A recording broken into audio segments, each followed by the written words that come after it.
Quedó en casa.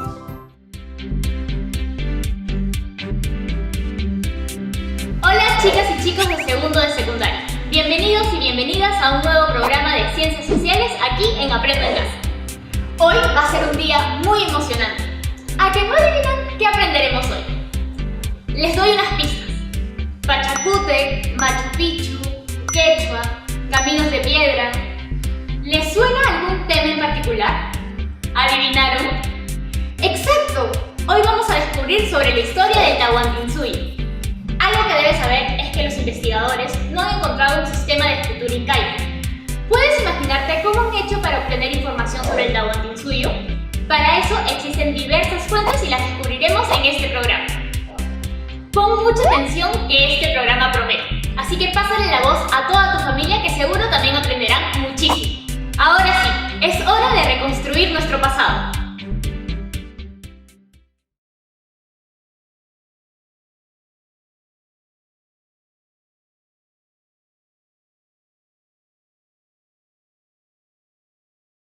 El día de hoy estamos cumpliendo un sueño. Desde que yo vengo conduciendo Sucedió en el Perú, nunca habíamos llegado al Cusco, pero hoy estamos aquí, por fin lo logramos, después de muchísimo esfuerzo y mucho trabajo. Sí, estamos en el ombligo del mundo, en la cuna del imperio incaico, en la síntesis del Perú antiguo. Y justamente de eso vamos a hablar el día de hoy, del Tahuantinsuyo. Y qué mejor lugar para presentar este programa que Machu Picchu. Con este marco fantástico les confieso que yo cada día de mi vida me siento afortunada y agradecida de conducir este programa y de compartir con ustedes la impresionante historia de nuestro país. Comenzamos. Soy Norma Martínez y esto sucedió en el Perú. ¿Cómo un pueblo que no conoce el hierro, que no conoce el caballo, pudo llegar a un grado de avance más elevado que las culturas del viejo mundo? Los hallazgos recientes indican que Huari e Inca son una continuidad.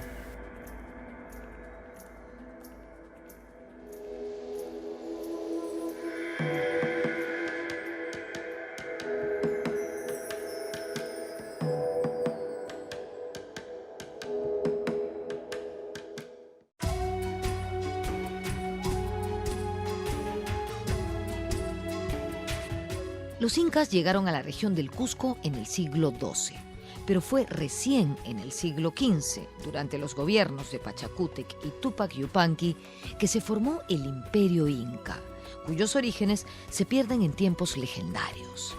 El mito de origen de la pareja civilizadora formada por Manco Cápac y Mama Ocllo emergiendo del lago Titicaca fue relatado por el inca Garcilaso de la Vega.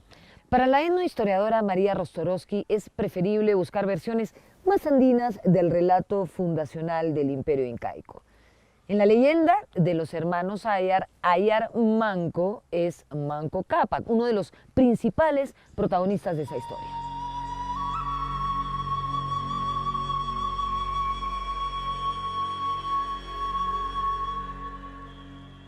Para el historiador Valdemar Espinosa, Manco Cápac es una figura histórica nublada de aditamentos mitológicos y legendarios. En su persona se compendia un largo periodo de historia que empieza con la migración en busca de tierras fértiles desde Pacaritampu hasta Cusco. ¿Cuál es la interpretación de los mitos de origen? Lo sustancial es que los incas no eran originarios del Cusco, sino que llegaron hasta estas tierras para formar una gran civilización desde el sur. Lo concreto es que Manco Cápac es considerado el primer inca.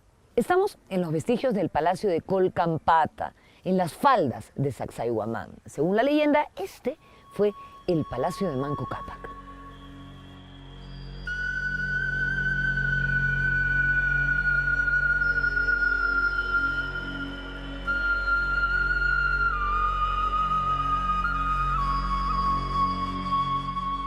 Para el historiador Valdemar Espinosa, los incas fueron descendientes del pueblo Puquina, ubicado en la región de Tiahuanaco, y cuya capital, Taipicala, fue destruida por invasores llegados desde el sur. Manco Cápac sería parte de esa dirigencia puquina que emigró hacia el norte ante aquel desastre.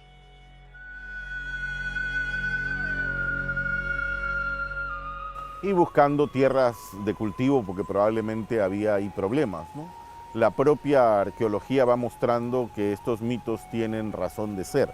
Desde hace un par de años, quizás un poco más, se encuentran excavaciones donde hay gente huari muy cerca al Cusco, ¿no? Lo que nos muestra toda esa relación que hay con el altiplano. La parte lingüística también nos lo señala, porque parece que los incas antes de hablar quechua hablan aymara y puquina, ¿no? Y después son quechuizados. Según el arqueólogo Luis Lumbreras, los hermanos Ayar están representados en la iconografía huari. El imperio huari antecedió a los incas, tuvo su capital en Ayacucho y extendió sus dominios al Cusco. Hay en Ayacucho unas imágenes que se han encontrado en un sitio llamado Conchopata, en donde hay unos personajes, 3 principalmente, uno que anda con una flecha, el otro que anda con un mazo y el otro que tiene aquí en el hombro un halcón. Cuando uno lee la descripción de cómo eran los mancos, los Ayar mancos, uno encuentra que efectivamente esos 3 personajes existían. Las mujeres más destacadas de los mitos fundacionales son Mama Ocllo y Mama Huaco. La pareja de Manco Cápac fue Mama Huaco.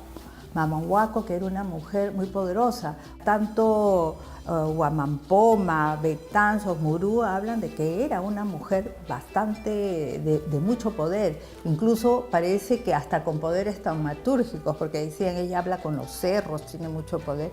Y ella es la que instaura la estirpe matrilineal. Tal es así que Sinchi Roca, que es el inca que sucede, ¿no? Que viene después de Manco Cápac, es hijo de ella. Y es ella la que, digamos, le pone la mascaipacha, es ella la que lo corona.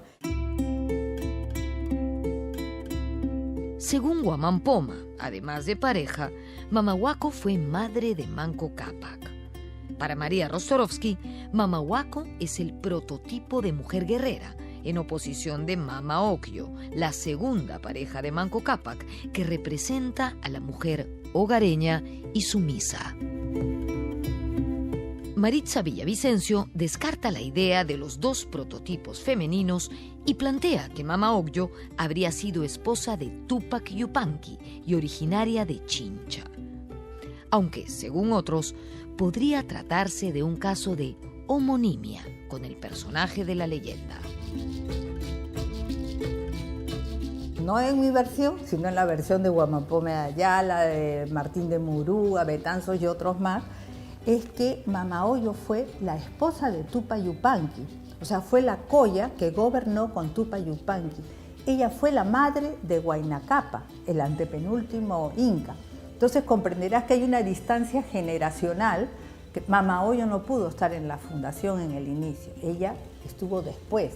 Ella fue la que acompañó la mayor expansión territorial y marítima del Tahuantinsuyo.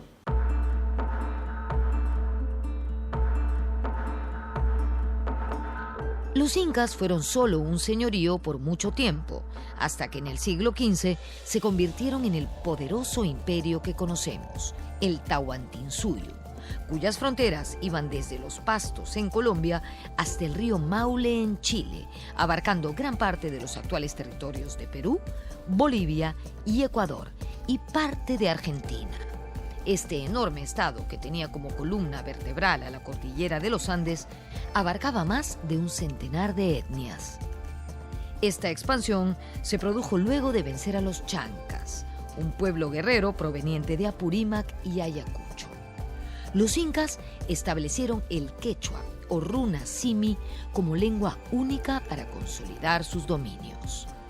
El Tahuantinsuyo se dividió en 4 partes: Chinchaysuyo, Collasuyo, Antisuyo y Contisuyo, que tenían como eje a la capital, la ciudad del Cusco, el ombligo del mundo.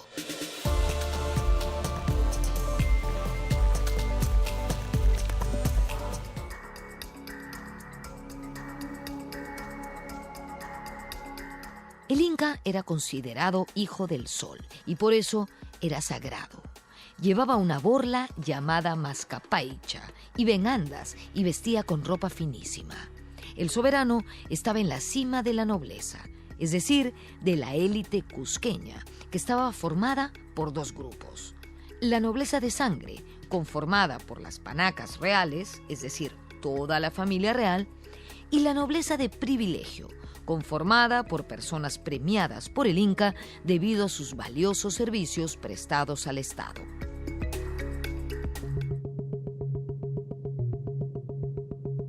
Entre los jóvenes de la nobleza se realizaba el huarachico, una ceremonia de destreza física cuando alcanzaban la pubertad. Las panacas se comportaban como facciones políticas que establecían alianzas y armaban conspiraciones. En el Tahuantinsuyo, cada curacazgo se dividía en dos mitades que correspondían a Hanan y Urin, arriba y abajo. Cada una de estas mitades era gobernada por un curaca. Uno de los curacas se hallaba siempre subordinado al otro. Ese era el principio andino de dualidad. Además, el poder femenino fue importantísimo.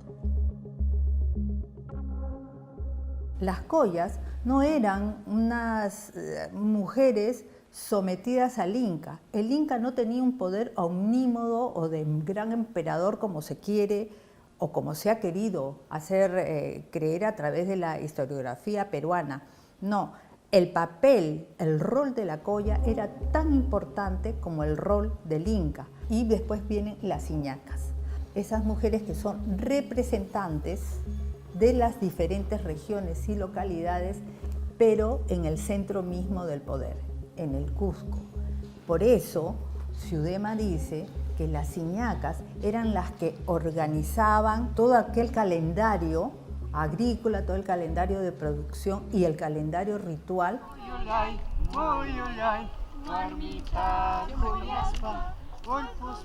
El Ayu era la base de la organización social inca.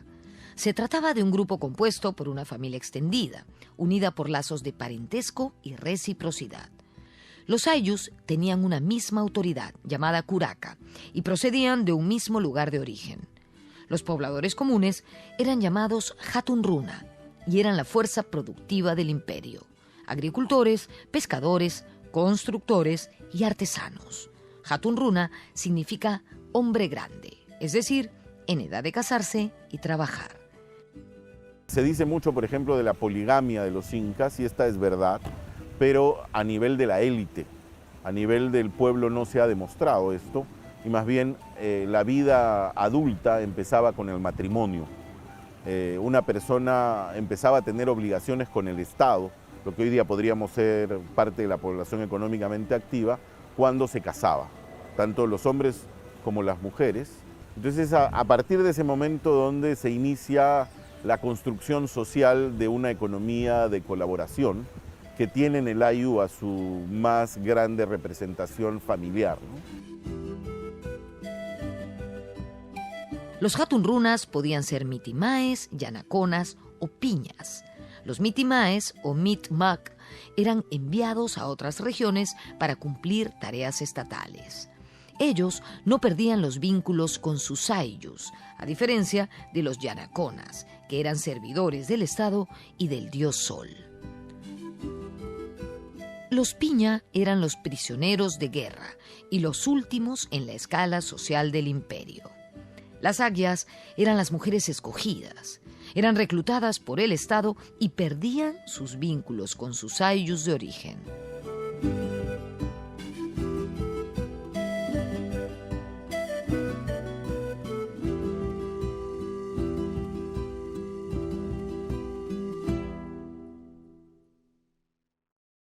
Vamos a hablar ahora de un lugar importante para las mujeres en Cusco, el Atyahuasi o Casa de las Escogidas. No se trataba de un convento con monjas de clausura, como creyeron los europeos. No. Según el historiador Valdemar Espinosa, los Atyahuasis, lejos de ser conventos, eran talleres de arte textil donde trabajaban mujeres escogidas y cautivas que eran aprovechadas por el Estado. A cambio, en retribución, recibían un muy buen alojamiento, alimentación y hasta joyas en algunos casos. Hubo varios aguiahuasis en el Tahuantinsuyo, en Quito, en Pachacamac, en Lima, en Ollantaytambo, en la isla de Coati y por supuesto aquí en el Cusco. Se cree que donde hoy está el monasterio de Santa Catalina de Sena, hubo un aguiahuasi. Siempre estamos hablando del poder, ¿no? Los varones eran algo así, el Inca, sus orejones, sus huestes encargados de la expansión, pero eran las mujeres las que consolidaban cada sitio el que se anexaba o que conquistaban. Por eso, a lo largo del Capac Ñan, a lo largo de todo el Tahuantinsuyo, hay más de 40 aguiahuasis. Y los aguiahuasis no eran una suerte de conventos, los aguiahuasis eran los otros espacios de poder femenino que había y ellas consolidaban los gobiernos locales, se encargaban de la administración local. En cada lugar del Capac Ñan, donde hay zonas de abastecimiento,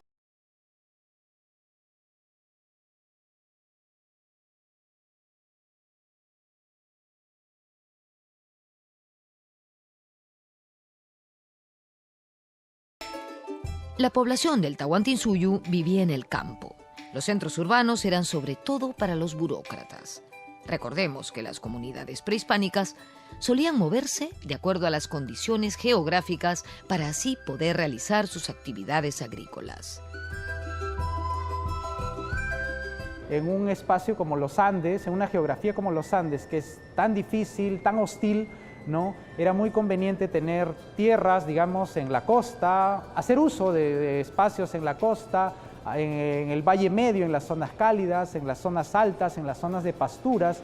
Por lo tanto, digamos, todas las sociedades tenían acceso a diferentes espacios ecológicos y muchas sociedades locales podían estar haciendo, digamos, un uso en paralelo de los mismos espacios, ¿no? No todo el ejercicio territorial era continuo, era discontinuo, estaba como salpicado, tal como lo mencionó John Murra dentro de sus textos de la verticalidad y los archipiélagos territoriales, ¿no? La reciprocidad fue un principio básico en la economía incaica. El hoy por ti, mañana por mí. La reciprocidad, la ayuda mutua, permite la reproducción de la familia. La familia se reproduce cientos, miles de años con ese sistema. Pero la familia vive pues, en grandes comunidades, grandes pueblos, huracazgos, provincias, comunidades que trabajan para ellos con la reciprocidad, que trabajan para la provincia, para la región en conjunto y trabajan para el Estado también. No entran en crisis aunque se produzca un cataclismo, aunque se produzca un fenómeno del Niño. Aunque el agua arrase, porque las otras comunidades le suministran lo que necesita hasta que se recompongan. Era un sistema muy sabio. Del mismo modo, establecer vínculos de parentesco era la base fundamental para formar alianzas. A partir de la etapa de la expansión, a partir de la época probablemente del Inca Pachacútec, ¿no? En el cual, digamos, se trata de hacer un mayor ejercicio de poder ritual, ceremonial, en la cual, digamos, se da todo una difusión del culto solar. Y en ese sentido, digamos, se trata, digamos, de una constante movilidad de parte de la élite inca hacia todo lo que sea, digamos, el entorno de Cusco. Y en ese sentido el Inca va viajando constantemente y logrando alianzas con las sociedades locales, con los curacas locales, ¿no? Y la forma, digamos, de establecer esas alianzas era por medio de establecer parentescos, en el cual, digamos, el Inca se casaba con las hijas o con las hermanas de los curacas locales y asimismo, digamos, los curacas locales hacían lo mismo con las hijas, ¿no?, del Inca o las hermanas del Inca y se establecían fuertes lazos de parentesco. El trabajo estaba organizado bajo 3 formas: la mita, la minca y el aini. La mita era el tributo, el trabajo colectivo que se cumplía por turnos a favor del Estado. Lo comunal siempre estaba por encima de lo individual. Cuando se forma el Estado, el imperio, hay otra medida económica que permite el funcionamiento del imperio. Es la mita, o sea, el tributo de todos, pero de toda la gente que está en condiciones físicas de poder trabajar y producir, sembrar, criar animales, tejer, trabajar en las minas, porque el Estado necesita eso para retribuir pues, a la gente que trabaja a su favor, a los soldados, a los agricultores, a los tejedores. Eso no es esclavismo, eso no es feudalismo, eso no es capitalismo, eso es otro nombre que darle a eso. Y el nombre que se propuso hace tiempo y sigue vigente es modo de producción comunal tributario. Estamos hablando de una economía donde no se usaba la moneda, donde no se conoce el comercio, sí el intercambio, pero no intercambio por moneda, por metálico. Y entonces el trabajo se vuelve sumamente importante. Es lo que le da la gente al Estado como contribución a través de la mita, es lo que la gente entrega como contribución a su propio ayu a través de la reciprocidad, el aini. Entonces cada quien tiene un encargo. Yo estoy encargado de cultivar la coca, él está encargado de cultivar la papa, el otro está encargado de cuidar el ganado, pero todos nos ayudamos. La principal actividad económica en el Tahuantinsuyo fue la agricultura y, en segundo lugar, la ganadería. Se trató de una economía mixta, con tecnología agraria basada en conocimientos ancestrales como, por ejemplo, técnicas de chacras hundidas, terrazas o andenes. La papa fue el alimento básico, mientras que el maíz y la coca eran consideradas plantas sagradas. La tierra no es un bien, sino la tierra es una diosa, tiene nombre, se llama Pachamama. El cultivo de la tierra es un ritual. La tierra no se puede poseer, porque no puedo tener yo una parte de la diosa y otra persona otra parte de la diosa. Para cultivarla hay que sacralizarla, hay que mandar ancestros a vivir en la tierra, socializarla y hacerla parte mía. Además, la tierra en el mundo andino, la tierra fértil es un producto escaso, ¿no? No construyeron andenes por deporte, sino porque no habían las suficientes tierras de cultivo para todos.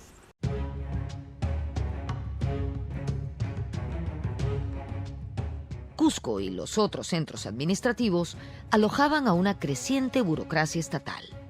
En la capital del imperio se levantaron suntuosos templos y palacios. Las plazas incas eran inmensas y tenían forma trapezoidal. En ellas se realizaba una intensa actividad social y religiosa. Fue el Inca Pachacútec quien diseñó la grandiosa ciudad del Cusco que recogieron las crónicas.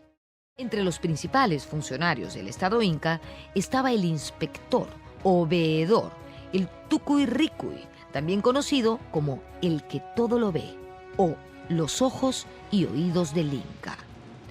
Los quipu camayoc eran los encargados de los quipus, que servían para contabilizar. Se piensa que también eran una forma de escritura. Los incas parecen haber asimilado del Imperio Wari no solo aspectos artísticos, sino técnicas agrícolas y de construcción.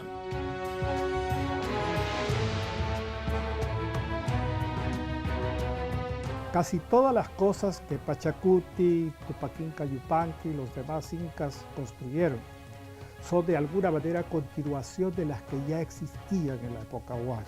Separar Wari de los incas por el momento se va haciendo cada vez más difícil, o sea, la diferencia es como la del abuelo al nieto, pero las evidencias, fuera de lo que antes conocíamos, que era básicamente la cerámica, los tejidos y demás, ya son definitivas. Existía el quipu, encontramos el quipu ya en un proceso de conformación similar al de los incas, encontramos los sistemas de drenaje, el sistema hidráulico de Wari es muy parecido al de los incas.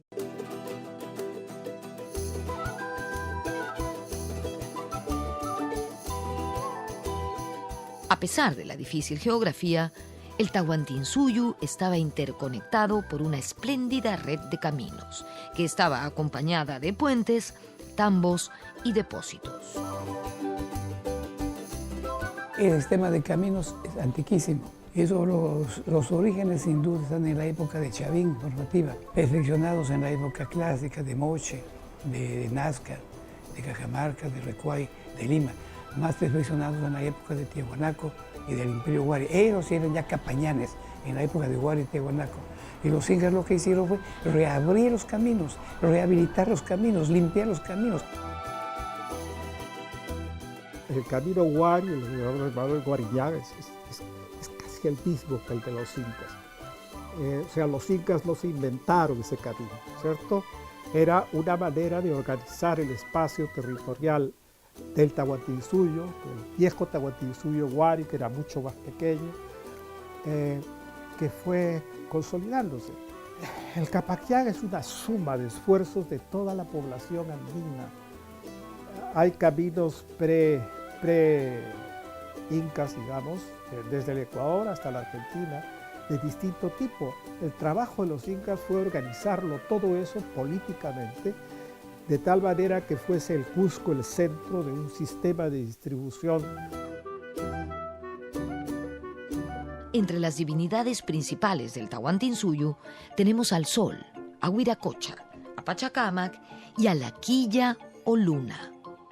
El sacerdote máximo del Sol era Vilac Humu. Además del culto a los dioses, estaba el destinado a los muertos, los malquis, o cuerpos momificados de los antepasados. Con el tiempo, estas momias adquirieron tanto poder que incluso compitieron con el mismo soberano.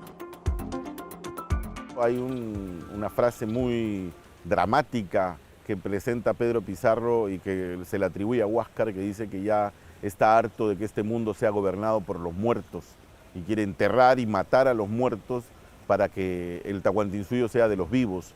Y esto porque las panacas incaicas, los ayllus reales, tenían muchas tierras y estaban estas asociadas a los muertos, a las momias que presidían el culto de cada uno de estos grupos, ¿no?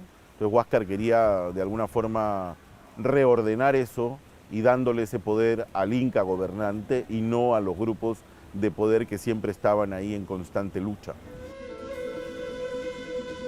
El imperio de los incas fue el broche de oro de la milenaria civilización andina. Un programa de 45 minutos es muy corto para condensar toda su historia, pero más adelante les ofreceremos más.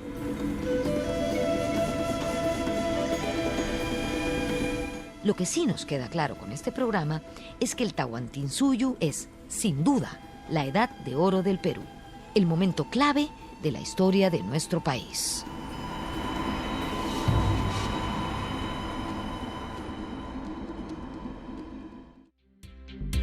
¿Qué les pareció?